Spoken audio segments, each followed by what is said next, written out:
Bonjour à tous. On va commencer par une question. Qui a déjà eu l'occasion de construire un produit de zéro en partant d'une feuille blanche? Quelques personnes quand même. Donc moi je suis Jérôme Benoît, je suis Engineering Director, j'ai rejoint Doctolib il y a environ 3 ans pour construire le troisième produit de Doctolib, un logiciel médical et financier qu'on appelle Doctolib Médecin. Et dans cette presse, je vais vous raconter un peu l'histoire de la construction de ce produit et comment on a assemblé différentes technologies. Historiquement, à Doctolib, on fait beaucoup de Ruby. Vous avez peut-être déjà vu des conférences de mes collègues sur notre stack historique. Et donc, je vais vous parler du processus de construction du produit, de comment on a fait notre propre hardware et comment on a assemblé différentes technos, du C, du Rust, du Kotlin et la base de données Couchbase. Alors vous connaissez certainement Doctolib, et particulièrement nos deux premiers produits, l'agenda, la plateforme de prise de rendez-vous et notre plateforme de vidéo consultation. Et en 2019, on a décidé d'aller un peu plus loin dans l'expérience utilisateur qu'on propose aux praticiens qui utilisent Doctolib et de leur permettre de partir de l'agenda et d'être capable de dérouler une consultation avec une partie très médicale, avec un dossier patient dans lequel le médecin va pouvoir consigner les antécédents médicaux du patient, faire une prescription avec des médicaments, une ordonnance, intégrer des résultats de biologie, bref, toute une partie très médicale. Et puis, à la fin de la consultation, un médecin, typiquement, doit être en mesure de faire une facture et l'envoyer à l'assurance maladie. Et donc, on a créé un module de facturation. Et le sujet de ce talk, c'est de vous parler de tous les choix tech qu'on a dû faire pour construire ce module de facturation-là. Alors, comment on a fait ça? On a fait ça de manière très itérative et incrémentale. On a inclus nos utilisateurs, on a créé une communauté, on est allé discuter avec eux, essayer de comprendre quels étaient leurs problèmes, quels étaient leurs besoins pour essayer de construire la solution avec eux.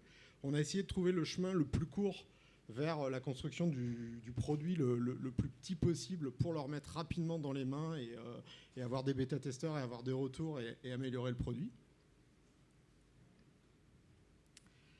Et on a appris plein de choses durant cette phase un peu de découverte. Et le premier point qu'on a appris, on a découvert ce qu'était un peu une feuille de soins. Donc, vous êtes certainement déjà allé chez votre médecin sans votre carte vitale et vous êtes reparti avec un CERFA marron comme celui-ci. On appelle ça une feuille de soins papier.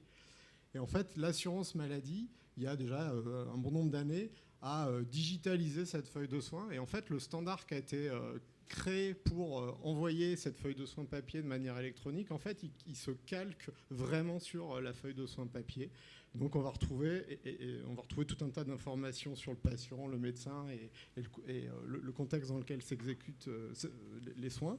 Et puis en bas de la version papier, vous aviez deux signatures manuscrites, une pour le praticien et une pour le patient. Et ça, c'est remplacé par deux cartes à puce qui vont nous permettre de faire une signature électronique pour le médecin et une signature électronique pour le patient. Et donc pour faire ça, eh ben, on utilise des boîtiers comme ça, qui sont des hardware propriétaires avec du software embarqué dedans et qui permettent de lire à la fois la carte à puce du médecin et aussi la carte à puce du patient. Ça, c'est l'ancienne génération, il y en a 400 ou 500 000 en France dans les cabinets. Ça communique avec un protocole propriétaire inventé par l'assurance maladie. Et ça, c'est plutôt en fin de vie, c'est en train d'être renouvelé. Et on a découvert une deuxième génération de matériel qui s'appelle le lecteur PCSC. PCSC, c'est un standard qui permet de dialoguer avec ces petits devices. C'est des devices qui sont pas très intelligents, ils n'ont pas de software particulier embarqué dedans. Et ils sont facilement supportés par les OS. C'est des devices qui sont utilisés notamment pour faire du contrôle d'accès. Donc on a découvert que notre soft, il devrait être capable de dialoguer avec ces deux catégories, ces deux générations de devices. Et puis on a découvert un peu ce qu'était une carte à puce. On a tous des cartes à puce, des cartes bancaires dans nos poches et on ne sait pas vraiment comment ça marche. On a découvert en fait qu'une carte à puce, en fait la puce, c'est un petit microcontrôleur qui embarque des applications. Il y a un petit OS spécifique. Il y a par exemple JavaCard OS et on embarque des applications JavaCard. C'est pas le seul. Donc, si vous faites du Java tous les jours, c'est pas du Java comme vous faites tous les jours, c'est du Java qui ressemble à de l'assembleur. Et puis pour communiquer avec cette carte à puce, on va envoyer des instructions qui s'appellent des APDU. des Application Protocol Data Unit. Et ça permet en fait d'envoyer à un applicatif, d'envoyer des instructions vers cette carte à puce et puis de lui faire des traitements et de récupérer les informations. Bref, pour envoyer ces APDU, on va utiliser le protocole PCSC qui va permettre de dialoguer avec l'OS de la carte et de lui envoyer des traitements exécutés.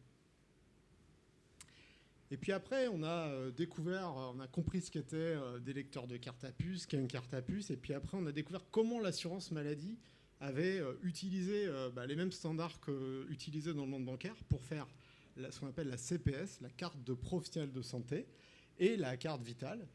Et en fait, ces cartes-là, en fait, c'est des cartes avec un petit applicatif propriétaire qui est embarqué dans la carte à puce lorsqu'elles sont fabriquées. Et puis, elles dialoguent avec des APDU qui sont des APDU qui sont spécifiques à leur fonctionnement, spécifiques au fonctionnement, aux API en fait, qui sont exposées par les applications qui sont embarquées dans ces cartes à puce. Et donc ça, c'est assez bas niveau. C'est pas vraiment destiné à être utilisé par des développeurs applicatifs. On est dans le monde limite software embarqué ou enfin assez low level. Et donc, pour faciliter la vie des intégrateurs, l'assurance maladie a créé un ensemble de bibliothèques en C avec des API métiers qui permettent de lire des cartes vitales, de faire des opérations de chiffrement ou de signature pour que quand vous faites un applicatif de facturation, vous intégrez ces librairies puis vous pouvez dialoguer avec ce type de carte à puce et interagir avec elles. Donc on a compris du coup ce qu'était une feuille de soin, on a compris qu'il y avait du matériel et après il a fallu comprendre quel était le but métier d'un logiciel de facturation. Et il est assez simple en fait. La première question auquel doit répondre ce type de logiciel, c'est quel montant dois-je facturer. Donc si on prend un exemple, imaginons que je sois médecin généraliste, je vais aller au domicile d'un patient, donc je vais être en droit de facturer des indemnités kilométriques. Ce patient, c'est un enfant de moins de 6 ans. Donc, comme c'est un enfant, j'ai probablement passé un peu plus de temps. Donc, je vais être en droit de justifier et de facturer que j'ai passé un peu plus de temps pour m'occuper de cet enfant. Et je fais cette visite à 22h. Donc, 22h, je vais pouvoir facturer des indemnités de nuit. Bref, l'idée, c'est que le médecin, il rentre dans le logiciel toutes les informations sur le contexte dans lequel il effectue son acte médical. Et le logiciel va lui dire, voilà le montant à facturer au patient. Et puis, la deuxième question à laquelle on va essayer de répondre, c'est qui doit payer ? Et donc là, ça dépend du contexte encore. Typiquement, je suis un patient diabétique. Le diabète, c'est une maladie chronique. Et dans ce cas-là, je vais être pris en charge à 100% par l'assurance maladie. Et c'est l'assurance maladie qui va payer directement le médecin sous 5 jours. Mais dans des cas plus classiques, je paierai, par exemple, et je me ferai ensuite rembourser par ma caisse primaire d'assurance maladie et éventuellement, s'il y a un reste à charge, par ma mutuelle complémentaire. Et donc, mon SOF va devoir envoyer les éléments nécessaires à l'assurance maladie et aux mutuelles complémentaires pour qu'elles soient capables de payer les sommes dues aux différents acteurs. Tout ça, bien sûr, c'est très normé. Donc ça, globalement, le logiciel, il doit répondre à un ensemble de règles, finalement, à l'ensemble de lois qui régit notre cadre de santé. Et donc, il y a un organe qui s'appelle le GIE Sésame Vital, qui est sous gouvernance de la Caisse d'assurance maladie, qui est en charge de traduire le contenu des lois qui régissent notre système de santé dans un cahier des charges informatique et un ensemble de standards. Donc, ils décrivent un ensemble de règles de gestion à implémenter quand vous implémentez ce type de soft. Et puis, ils vous donnent des protocoles de test. Il y a un organisme d'agrément qui va utiliser votre soft et vérifier que vous êtes conforme, que vous respectez la loi, et vous délivrez un agrément. Et donc ça, c'est un processus assez long de certification, et c'est assez dur dans une entreprise assez product-led et qui a l'habitude de faire des petits pas, des petits incréments, de faire des toutes petites fonctionnalités, de les livrer rapidement, de comprendre si les utilisateurs les utilisent et d'avoir une boucle de feedback très courte et d'itérer comme ça. Là, en fait, vous devez construire le logiciel de A à Z, passer des audits, obtenir une certification, et là, vous pouvez mettre votre soft dans les mains de votre premier utilisateur. Donc, autant vous dire que c'est un chemin qui peut être assez long et assez exigeant. Ensuite, le dernier point qu'on a découvert dans notre phase de découverte d'utilisateurs, c'est les aspects de mobilité. Vous avez certains types de professionnels de santé qui se déplacent beaucoup au domicile des patients et ils utilisent des devices qui sont des petits devices spécifiques, qui sont des terminaux lecteurs autonomes. Il y en a à peu près 200 000 sur le territoire français. C'est soit des petits devices spécifiques, soit c'est des terminaux bancaires qui vont avoir une application de facturation qui va être embarquée sur le terminal. Et ça, globalement, comment ça se passe? Prenons une infirmière, par exemple. La vie d'une infirmière, elle n'est pas très facile. Elle travaille beaucoup. Et avant de partir en tournée voir ses patients le matin, elle ouvre son logiciel de gestion de cabinet sur son ordinateur de bureau. Elle va devoir préparer les factures des patients qu'elle va devoir facturer durant la journée. Elle va prendre son device spécifique, le brancher en USB, charger les factures qu'elle a préparées sur son ordinateur de bureau pour les mettre dans ce petit boîtier. Puis elle va pouvoir partir s'occuper de ses patients. Et lorsqu'elle va être au domicile d'un patient, elle va prendre la carte vitale du patient pour signer électroniquement la facture qu'elle aura préparée avant son départ. Puis le soir, quand elle revient au cabinet, elle rebranche son lecteur en USB pour récupérer les factures qui auront été signées pour ensuite pouvoir les transmettre à l'assurance maladie. Donc si on récapitule un peu le cahier des charges du produit qu'on doit construire, on doit construire un produit qui respecte un ensemble de standards, qui implémente de nombreuses règles de gestion. On doit passer une série d'audits pour certifier qu'on a correctement implémenté ce cahier des charges. Ce standard, il va continuellement évoluer, puisque nos députés ils vont voter de nouvelles lois et on va devoir les intégrer et passer de nouvelles certifs. On doit s'interfacer avec du hardware en utilisant un middleware propriétaire fourni par l'assurance maladie.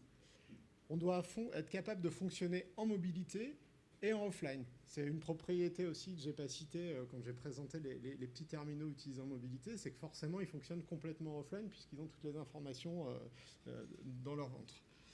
Et puis, on construit un système critique qui va être utilisé quotidiennement par les utilisateurs et qui va manipuler des données financières, qui va manipuler des factures. Donc, on doit construire absolument un système résilient.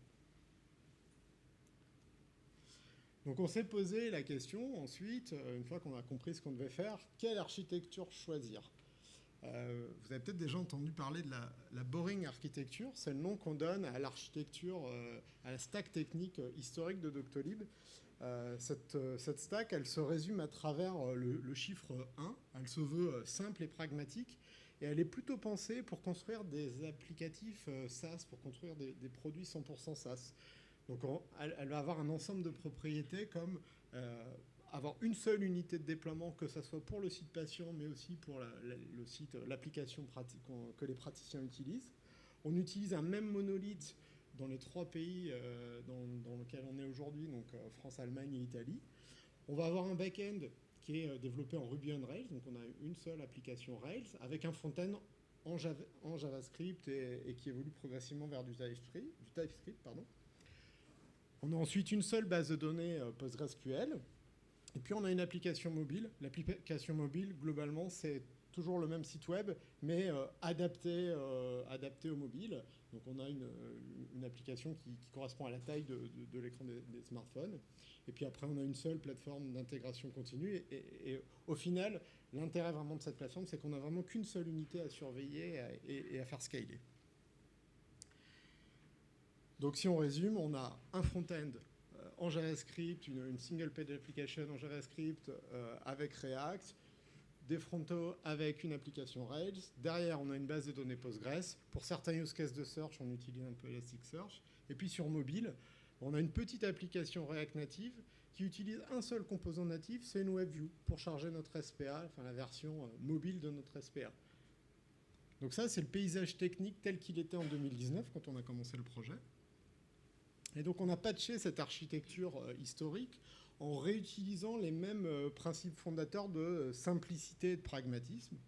On a donc créé une nouvelle unité de déploiement qui va être on-prem, qui va être sur le device, donc sur le poste de travail du praticien ou sur mobile.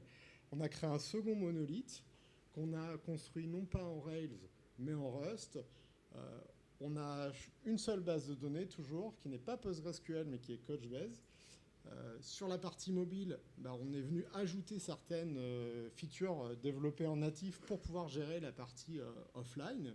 Et puis au final, on a toujours une seule unité de déploiement, sauf qu'on ne va pas la déployer sur quelques centaines de serveurs, mais on va plutôt la déployer sur l'ensemble, sur un parc de devices qui sont soit les postes de travail, soit les mobiles. Et je vais vous expliquer un peu pour chacun des choix pourquoi on a fait ça. Alors le premier truc, c'est la mobilité. On s'est dit, il faut qu'on adresse, il faut que notre application elle soit mobile, il faut qu'on adresse ce use case-là. Et donc on s'est dit, c'est simple, on va faire une application mobile. Aujourd'hui, c'est un non-sens de créer un device spécifique pour la mobilité. On a tous des smartphones dans nos poches. On va faire une application mobile. Sauf que notre applicatif, il a besoin de papoter avec ça. Donc ça, c'est un peu compliqué parce que ça marche qu'en USB et on interagit avec un middleware propriétaire développé en C. Donc on s'est dit comment faire communiquer notre application mobile avec ça. On a réfléchi, on s'est dit on va concevoir notre propre hardware. On a demandé à nos designers. Nos designers, ils nous ont dessiné ça au départ. Donc une belle boîte à l'Apple avec un joli lecteur, un joli packaging. Et on se dit, c'est parti, on va faire du hardware. Alors le hardware, on n'y connaît rien, mais on a tous bricolé chez nous avec des LED ou le portail du garage avec un Raspberry. Donc on s'est dit, on va prendre un Raspberry, on va mettre 2 petits lecteurs de carte à puce, on va utiliser la petite broche GPIO du Raspberry, et puis un peu de double face, on va mettre tout ça dans un boîtier, et on va mettre un petit serveur Linux. Il se trouve que les API fournies par l'assurance maladie, elles sont livrées sous format binaire et elles sont compatibles Linux. Donc on s'est dit, on va embarquer, on va mettre un petit Linux dans ce Raspberry, on va mettre ses librairies dedans, et puis on va exposer une API REST, et puis le tour est joué. En fait, ça, c'est un mini PC, que ce soit un Raspberry ou autre chose, c'est quand même assez énergivore, puis c'est lent à démarrer. Nous, l'UX, c'est assez important, on voulait quelque chose qui démarre instantanément, et puis on voulait pas... déjà, on ne voulait pas forcément une grosse batterie, quelque chose de lourd, et on voulait une autonomie du moins une semaine ou plusieurs semaines pour vraiment que l'UX soit intéressante. Donc après, on s'est dit, à ce moment-là, on va regarder un peu ce qui se passe chez les fabricants d'électronique. On va certainement trouver des petits lecteurs de cartes à puce PCSC avec une interface Bluetooth. Et on s'est dit, on va en prendre 2, on va les mettre dans un boîtier, et puis on ouvrira 2 connexions Bluetooth, une pour lire la carte du protocole de santé et une pour lire la carte vitale du patient. Bon, ça, en fait, c'est pas très performant. Au niveau sécurité, il n'y avait pas les bons algorithmes de chiffrement pour chiffrer les communications Bluetooth, et l'ergonomie n'aurait pas été satisfaisante. Donc, on a décidé vraiment de faire du hardware, et donc, on est parti dans la fabrication d'une carte électronique. Donc forcément, on s'est entouré des bonnes compétences pour faire ça, puisque c'est un ensemble de métiers qu'on ne connaissait pas. Donc on a prototypé, on a fait tout ce qui est nécessaire en termes de choix des composants. On a designé une carte électronique complète. Après avoir fait la carte électronique, forcément, il a fallu fabriquer un boîtier pour loger cette carte. Donc il a fallu trouver la bonne forme, designer l'ensemble des pièces, faire un moule, s'occuper d'être capable de faire l'injection plastique pour être capable d'avoir un objet qui n'est pas juste une carte électronique. Et puis après, il a fallu faire un peu de logiciel. Dans cette carte électronique, il y a un microcontrôleur qui va être en charge de piloter les deux petits coupleurs, les 2 petits composants qui vont permettre de dialoguer, de mettre sous tension les cartes à puce et puis de leur envoyer leurs APDU, de dialoguer avec elles. On voulait être capable de remplacer ces boîtiers-là au cabinet et de remplacer à la fois les boîtiers qui étaient utilisés en mobilité. Donc on ne voulait pas fournir à nos utilisateurs 2 boîtiers. Donc on s'est dit, il faut que notre boîtier, quand on le branche au cabinet en USB, il soit vu comme les lecteurs standards PCSC du marché. Donc dans notre firmware, quand on le branche en USB, il est vu comme un lecteur classique utilisé pour faire par exemple du contrôle d'accès. Et puis en mobilité, il va être utilisé sans fil, en Bluetooth Low Energy. Et donc notre firmware, il est capable de dialoguer en Bluetooth Energy et puis de nous permettre d'accéder à ces cartes à puce. Et donc pour faire ça, eh ben, on a pris les sources du middleware de l'assurance maladie qui permet de communiquer quand il est installé sur Windows ou sur Mac avec ces lecteurs-là. Et puis, on a fait en sorte de le porter sur iOS et Android pour l'embarquer dans notre application. Et puis, on lui a ajouté des fonctionnalités comme le fait d'être capable de communiquer en Bluetooth avec notre carte électronique. Et puis la dernière étape, quand vous fabriquez un produit électrique industriel, bah, vous devez vous assurer de la sécurité électronique. Donc vous faites des tests dans des labos, vous envoyez des décharges électriques importantes et vous assurez que ça n'explose pas et que ce n'est pas dangereux pour l'utilisateur. Et une fois que vous avez fait ça, bah, globalement, vous êtes un peu à la dernière étape, c'est que vous devez créer ensuite un processus industriel pour être capable de sourcer vos composants, ce qui n'est pas forcément simple en ce moment avec la crise des semi-conducteurs. Ensuite, vous devez vous entourer de partenaires pour fabriquer vos cartes électroniques, souder les composants, et puis vérifier que le device fonctionne, l'assembler, le mettre dans les petits boîtiers plastiques, le mettre dans des boîtes et s'assurer qu'il est prêt à expédier et que vous avez un produit fini en stock à la fin. Ça, c'était la partie hardware. Une fois qu'on a eu ça, on a eu réglé le problème d'être en mesure de lire une carte vitale depuis une application mobile, et on a pu se concentrer sur la création du cœur applicatif. Donc ce cœur applicatif, c'est l'implémentation du gros cahier des charges dont je vous ai parlé tout à l'heure, qui décrit toutes les lois là, qui régissent notre système de santé. Le cahier des charges, il fait 2000 pages, il y a plein de règles de métier, il faut imaginer ça comme un énorme arbre de décision. Dedans ce cahier des charges, il est décrit 248 structures de données et une centaine d'énums. Et puis, il est décrit comment utiliser la PIC pour dialoguer avec les cartes à puce. Donc, on s'est posé la question du langage. Quel langage choisir pour dialoguer, pour réaliser ce cœur applicatif? Donc, on voulait un langage multiplateforme, puisqu'on voulait qu'il tourne sur Mac, sur Windows, mais aussi sur iOS et sur Android, et accessoirement sur Linux, parce que notre CI, elle est sous Linux, et c'est assez pratique. On voulait un langage capable de se linker avec du C. On voulait un langage assez sûr. On voulait pas... on avait fait beaucoup de Java, et on ne voulait pas refaire du C, C++. On avait peur d'être clairement trop mauvais en C, C++, dans la gestion de la mémoire et tout ce qui est undefined behavior. Et on ne voulait pas avoir de problème à runtime. On voulait, une fois que l'applicatif soit écrit, on voulait qu'il soit sûr. On voulait du typage fort parce qu'il y avait beaucoup de structures de données. On pensait que ça pouvait nous aider. On voulait un écosystème de librairies riche. On voulait ne pas avoir à lutter contre les nuls, pas de null pointer, ce genre de choses à runtime. Et puis, je vous ai dit qu'on voulait une bonne compatibilité avec le C, pouvoir se linker avec du C. Et on avait un use case particulier, c'est que les librairies de l'assurance maladie fournies pour faire certaines opérations métiers, elles ne prennent pas des structures de données en entrée, elles ne vous renvoient pas des structures de données en sortie. En gros, elles prennent des pointeurs, et elles vous renvoient des pointeurs sur des régions de mémoire qui contiennent de la donnée. Et on vous dit, voilà le pointeur, voilà la longueur de la structure, voilà la longueur du bloc de données qui est en réponse à une opération métier. Et puis à côté, le cahier des charges, il vous dit, c'est pas une structure fixe, c'est ce qu'on appelle un TLV qui est souvent utilisé dans les protocoles réseau. Donc TLV, c'est Type Length Value. Donc vous avez un octet qui vous dit c'est tel type, vous avez ensuite une valeur qui est de telle longueur et vous devez parser chacune des valeurs pour construire finalement une structure de données. Autant dire que ça peut être assez source d'erreur quand vous avez 250 structures de données qui ne sont jamais dans le même ordre. Enfin, ça peut vite être une galère à débugger. Donc on s'est dit qu'on allait utiliser Rust parce que Rust globalement matchait avec toutes ses propriétés de portabilité, de sûreté mémoire vérifiée à la compilation, de capacité à se linker avec du C. Et puis on a donc implémenté l'ensemble des structures du cahier des charges avec des structures Rust. Et puis on a annoté ces structures, un peu comme on pourrait le faire en Java avec des annotation processors. En fait, on a la capacité à ajouter de la sémantique, ajouter des annotations sur les structures, sur chacun des champs d'une structure, pour ensuite fournir un plugin au compilateur qui, à compile time, va vous générer du code.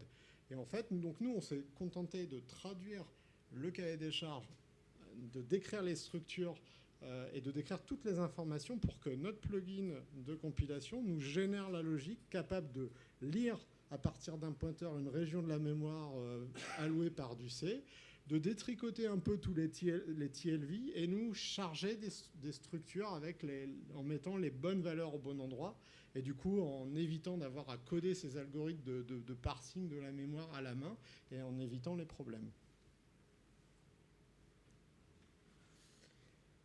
Une fois qu'on a eu fait ce cœur applicatif en Rust, il a fallu l'intégrer pour le rendre utilisable avec une interface utilisateur.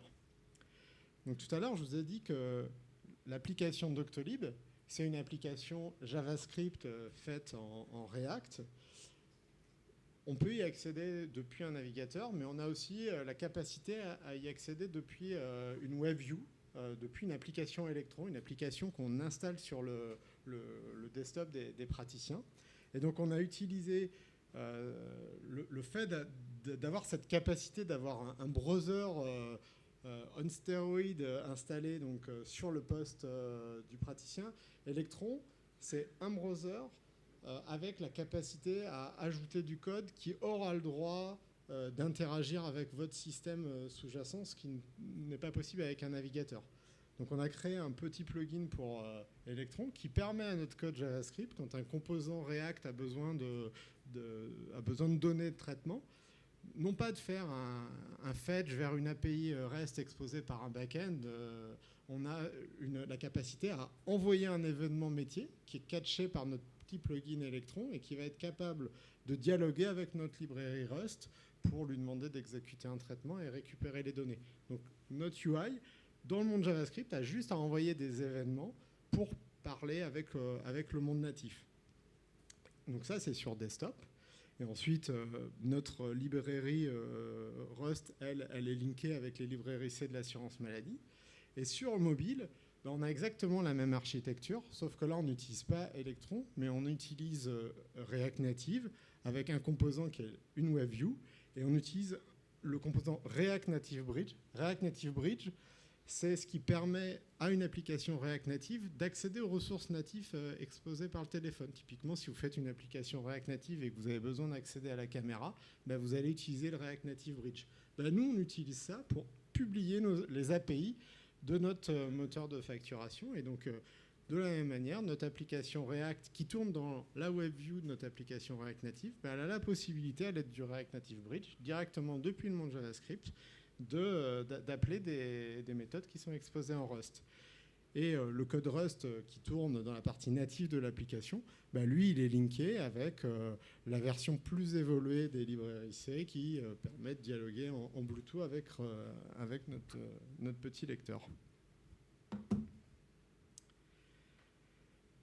Donc on a l'applicatif, on sait interagir avec la UI, et ensuite on a dû régler le problème du stockage et du offline.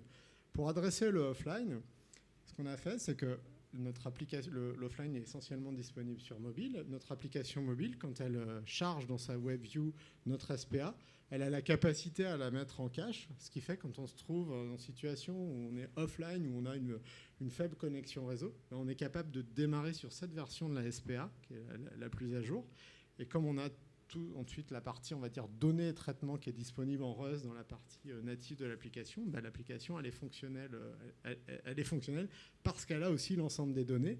Et l'ensemble des données, elles sont stockées dans une petite base qui s'appelle Couchbase Lite, qui est une base qui est embarquée dans notre application. Donc Couchbase, c'est une technologie, c'est une base de données orientée documents qu'on peut requêter en SQL. Et donc, depuis le monde Rust, on dialogue avec cette base pour persister des informations et pour requêter nos données. Et puis, la technologie Couchbase, elle vient avec une capacité à répliquer ces données. Donc, en fait, on va avoir la librairie Couchbase Lite qui va être embarquée dans notre application, qui va tourner dans l'application, à côté de l'application Rust. Et dès qu'on va avoir du réseau, on va avoir un composant qui est fourni avec Couchbase Lite qui va être en charge de la réplication des données, donc qui va envoyer sur notre cluster Couchbase, on a un cluster Couchbase en centrale, Donc on va envoyer les données. Et ça va nous permettre d'assurer la synchronisation entre notre application Electron installée au cabinet sur un desktop et l'application mobile qui est installée donc, sur un smartphone et qui est utilisée en mobilité. Et donc du coup avec ça, avec ce mécanisme de synchronisation des données quand on a du réseau, eh ben, on a gommé, on a effacé le use case et la nécessité de débrancher en USB pour faire circuler les données, tout en offrant la capacité à fonctionner en offline.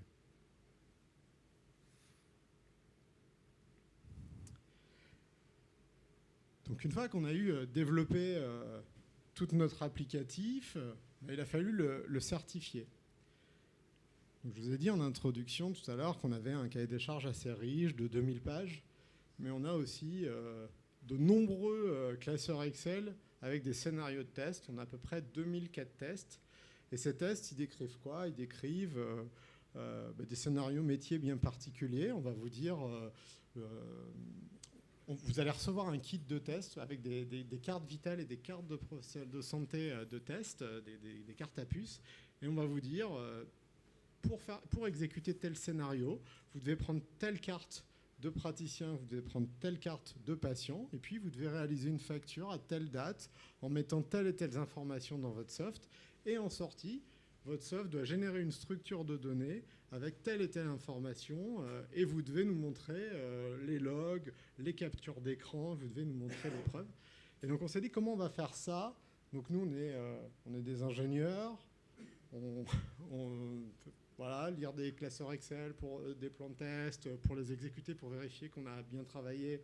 On a fait ça 10 minutes à peu près, et on s'est dit comment on automatise ça. Et donc on s'est dit on va utiliser Kotlin, parce que Kotlin a une capacité intéressante. C'est un langage qui permet de créer ce qu'on appelle des domain specific language.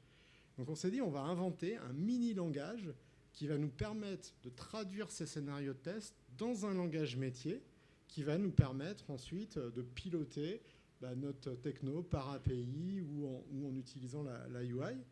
Et puis le fait de ne pas développer nos tests en Rust, mais de les développer dans un autre langage, ça va nous permettre aussi de s'assurer que notre librairie Rust, elle est livrée sous forme d'une DLL. Ça va nous assurer qu'on est capable de l'utiliser depuis un système externe et qu'elle sera facile à intégrer dans un système externe. Si notre suite de tests, elle utilise notre système comme un système externe, ça veut dire qu'en même temps, on va valider notre surface d'API. Et donc, on a créé ce DSL Kotlin. Donc, c'est ce que vous avez sur la partie droite de l'écran, où on a un DSL en français qui dit je commence mon test avec la carte CPS 01 d'un généraliste, puis la carte 0120 d'un patient nommé Alexandre, et puis je vais répondre à certaines questions qui me seront posées par l'IHM de mon produit. Et puis en sortie, je vais m'attendre à trouver un groupe de données identifié par le numéro 2000, et je veux avoir un C dans ce groupe de données-là, et puis dans le flux binaire qui sera envoyé à l'assurance maladie. C'est le dernier bloc. Vous aurez un enregistrement identifié par 4S, et à la position 71, je m'attends à avoir le caractère C. Bref, les assertions qui sont décrites dans la partie gauche du test. Donc comment ça se passe ensuite pour la certification? En fait, vous devez faire certifier votre logiciel par des auditeurs qui vont en fait prendre ces 2004 tests, jouer avec votre logiciel et regarder que ce que vous produisez en sortie est bien conforme. Mais avant d'avoir le droit d'être convoqué à cette campagne d'audit pour certifier votre logiciel, vous devez déjà prouver, en envoyant un document, vous devez prouver sur papier que vous êtes conforme et que vous respectez les plans tests. Donc en gros, que vous avez déjà fait le boulot d'exécuter une première fois la campagne de test, que vous avez vérifié l'ensemble des preuves pour maximiser vos chances de succès.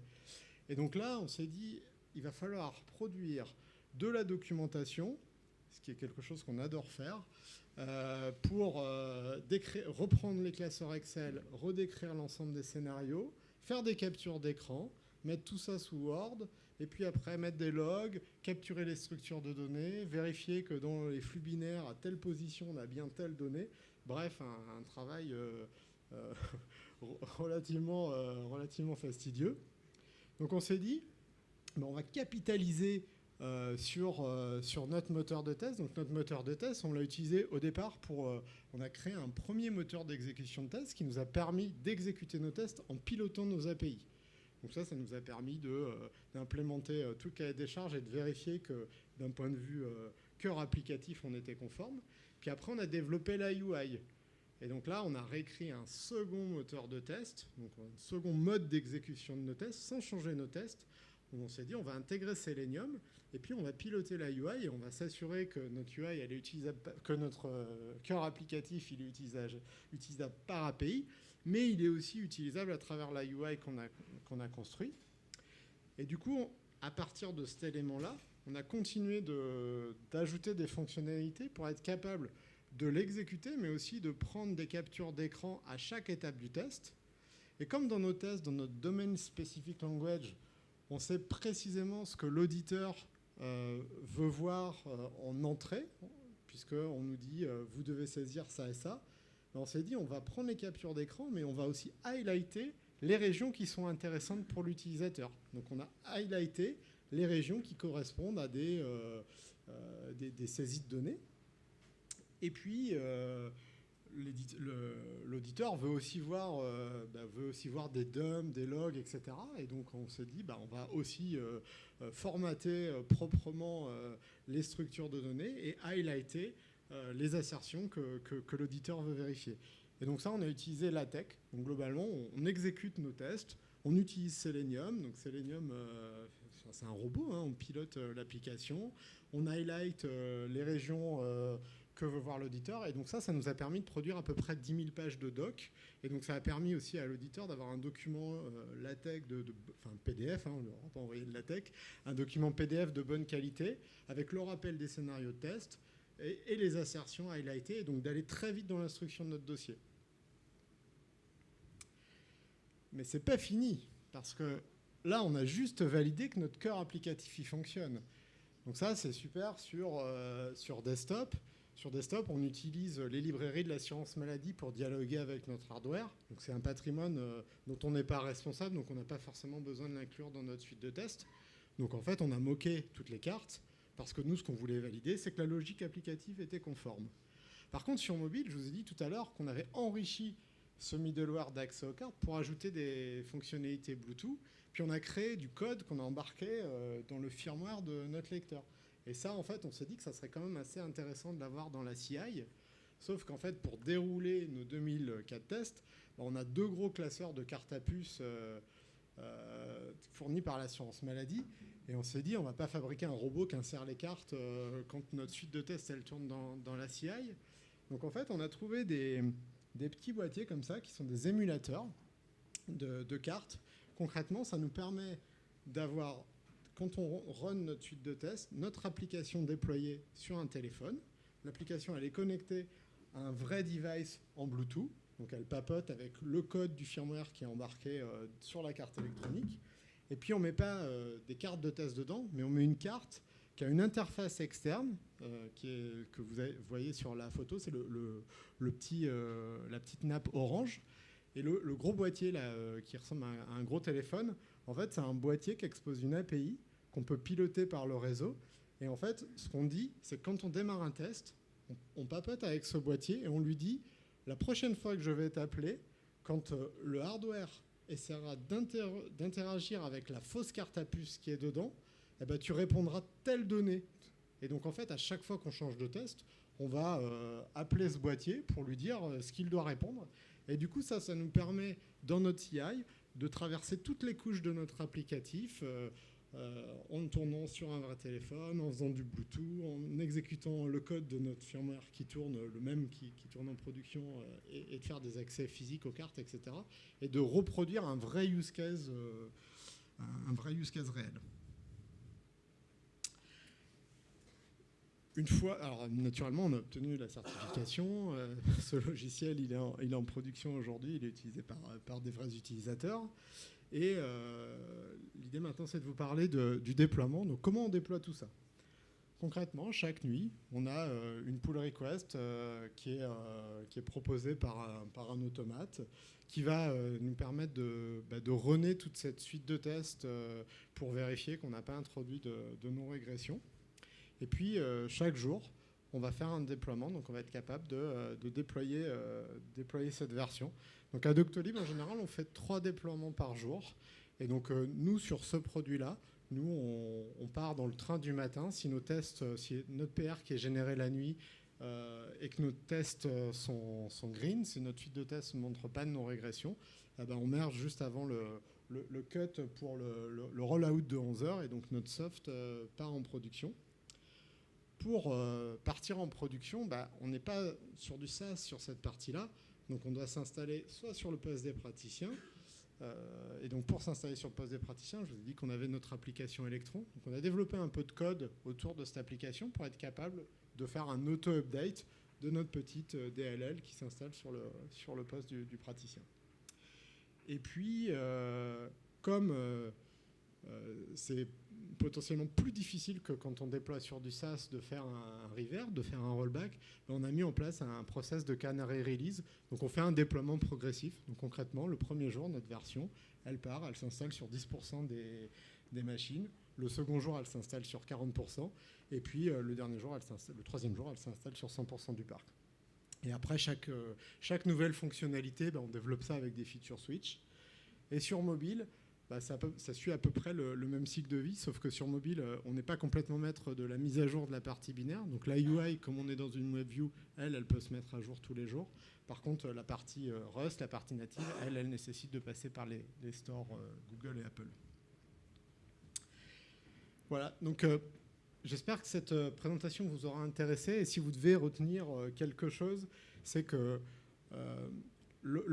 créer un nouveau produit de zéro en partant d'une feuille blanche, c'est probablement la meilleure opportunité d'apprentissage que vous aurez dans votre carrière et je vous invite à le faire. Tout ça, je ne l'ai forcément pas construit tout seul. On est une équipe basée pas très loin, on est à 45 minutes de La Rochelle, on est basé à Niort, on est un peu plus de 25. Et aujourd'hui, on recrute, donc si ça vous intéresse, n'hésitez pas à passer nous voir en bas sur notre stand ou si vous voulez simplement discuter ou en savoir plus sur ce qu'on a construit. Merci.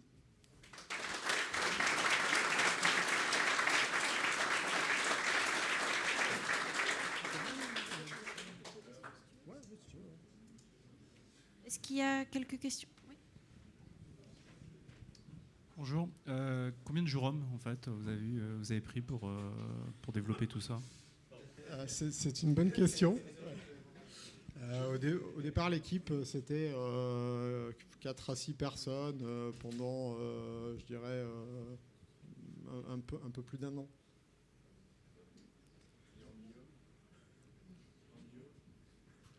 Et je n'ai pas compté les nuits.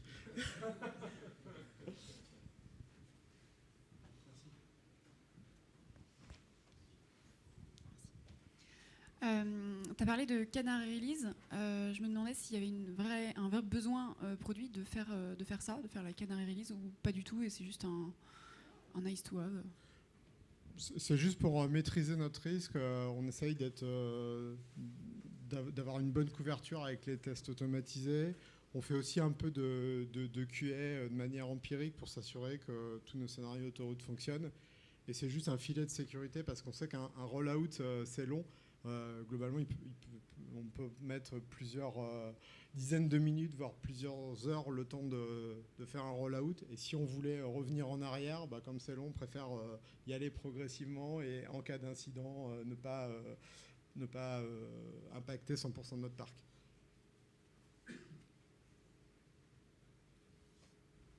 Est-ce qu'il y a une dernière question ?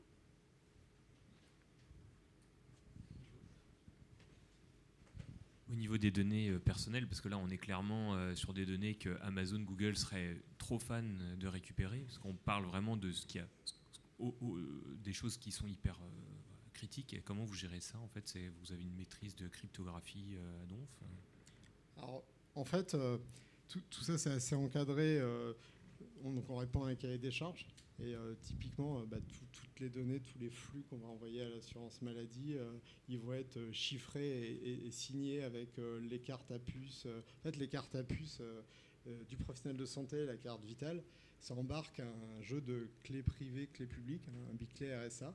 Et en fait, toutes les opérations de signature électronique et de chiffrement des flux, ils se font sur la carte. En fait, c'est une des justifications de l'utilisation de ces cartes, c'est pour assurer notamment ça.